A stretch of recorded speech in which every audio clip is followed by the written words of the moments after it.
I grew up with my identical twin, who was an incredibly loving brother. Now, one thing about being a twin is it makes you an expert at spotting favoritism. If his cookie was even slightly bigger than my cookie, I had questions. And clearly, I wasn't starving. When I became a psychologist, I began to notice favoritism of a different kind. And that is how much more we value the body than we do the mind. I spent 9 years at university earning my doctorate in psychology, and I can't tell you how many people look at my business card and say, "Oh, a psychologist, so not a real doctor." As if it should say that on my card.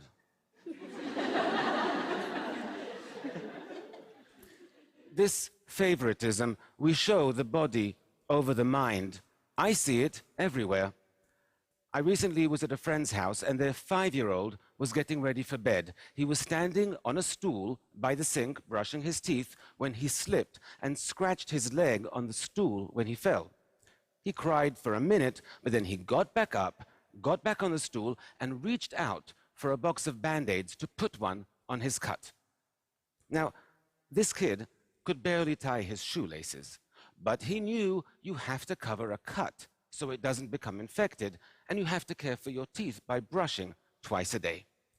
We all know how to maintain our physical health and how to practice dental hygiene, right? We know it since we were 5 years old. But what do we know about maintaining our psychological health? Well, nothing. What do we teach our children about emotional hygiene? Nothing.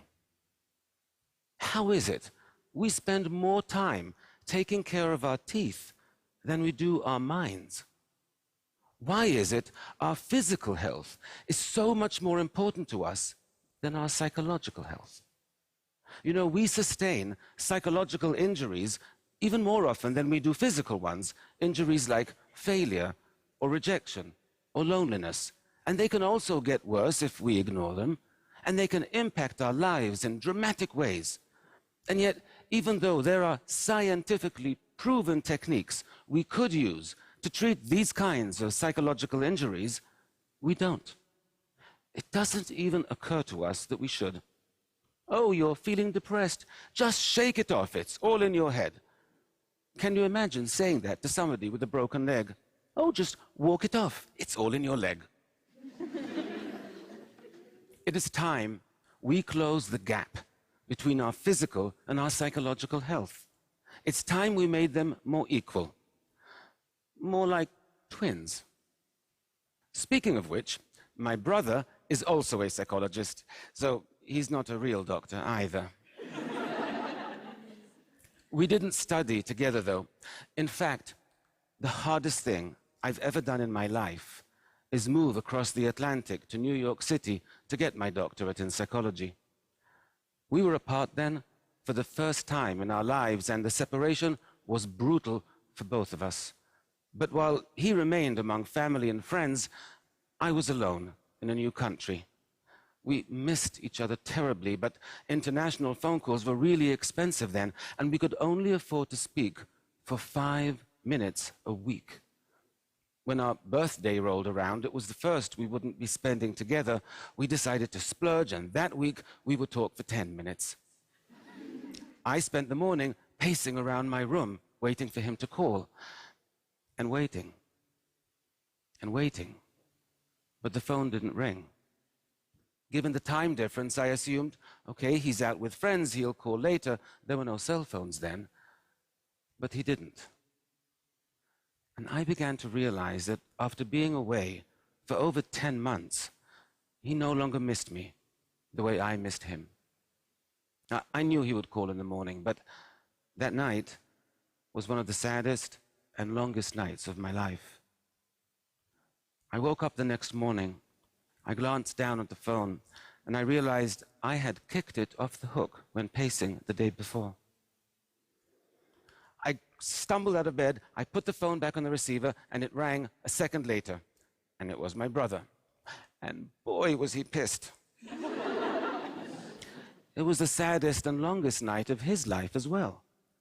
Now, I tried to explain what happened, but he said, I don't understand. If you saw I wasn't calling you, why didn't you just pick up the phone and call me? He was right. Why didn't I call him? I didn't have an answer then. But I do today, and it's a simple one. Loneliness. Loneliness creates a deep psychological wound, one that distorts our perceptions and scrambles our thinking. It makes us believe that those around us care much less than they actually do. It makes us really afraid to reach out because why set yourself up for rejection and heartache when your heart is already aching more than you can stand? I was in the grips of real loneliness back then, but I was surrounded by people all day, so it never occurred to me. But loneliness is defined purely subjectively. It depends solely on whether you feel emotionally or socially disconnected from those around you, and I did. There is a lot of research on loneliness, and all of it is horrifying. Loneliness won't just make you miserable, it will kill you. I'm not kidding. Chronic loneliness increases your likelihood of an early death by 14%. 14%. Loneliness causes high blood pressure, high cholesterol. It even suppresses the functioning of your immune system, making you vulnerable to all kinds of illnesses and diseases.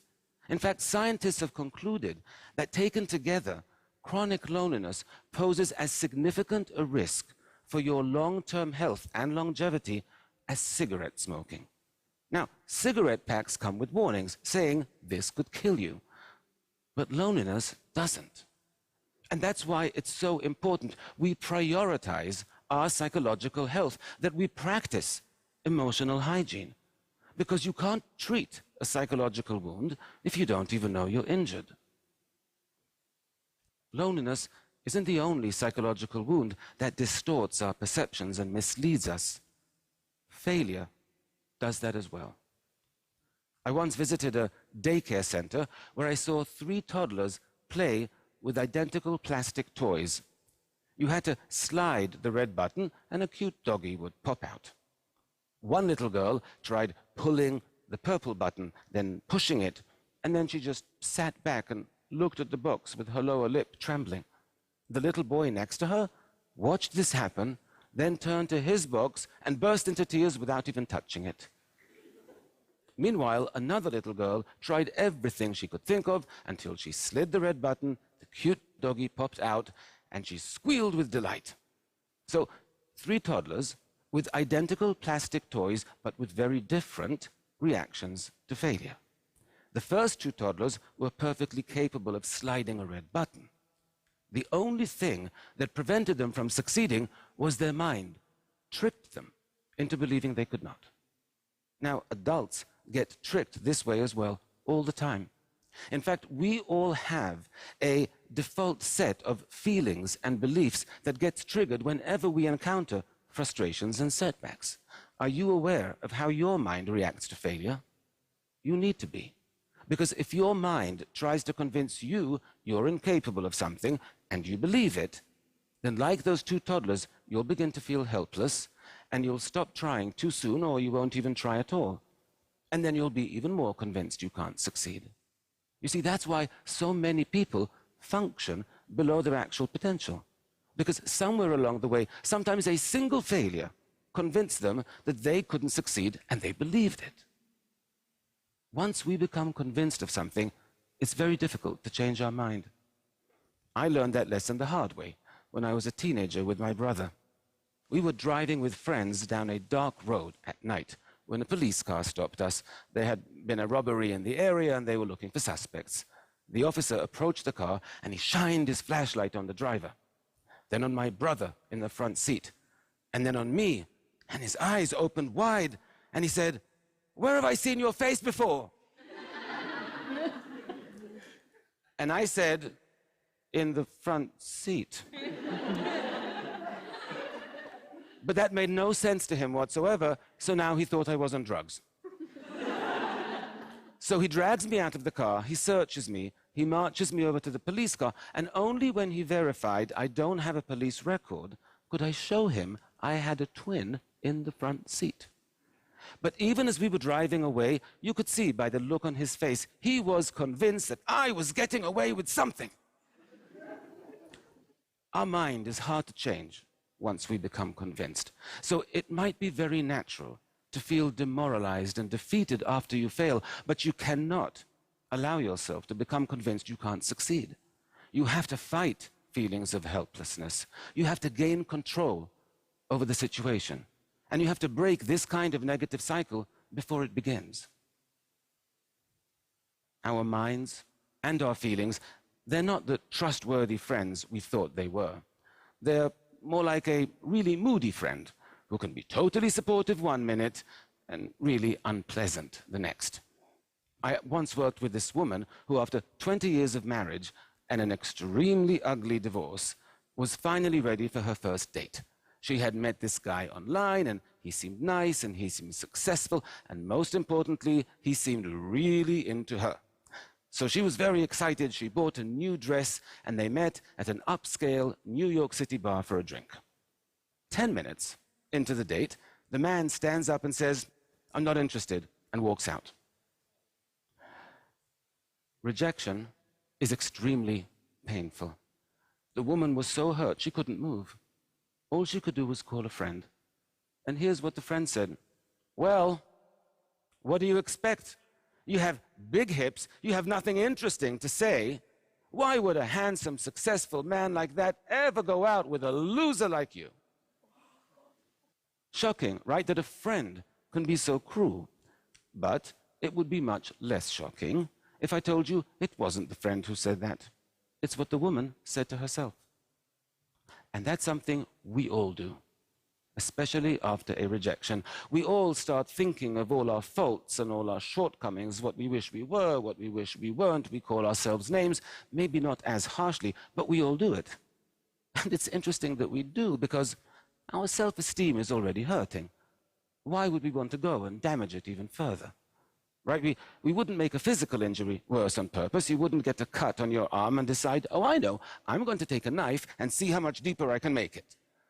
But we do that with psychological injuries all the time. Why? Because of poor emotional hygiene. Because we don't prioritize our psychological health. We know from dozens of studies that when your self-esteem is lower, you are more vulnerable to stress and to anxiety, that failures and rejections hurt more, and it takes longer to recover from them.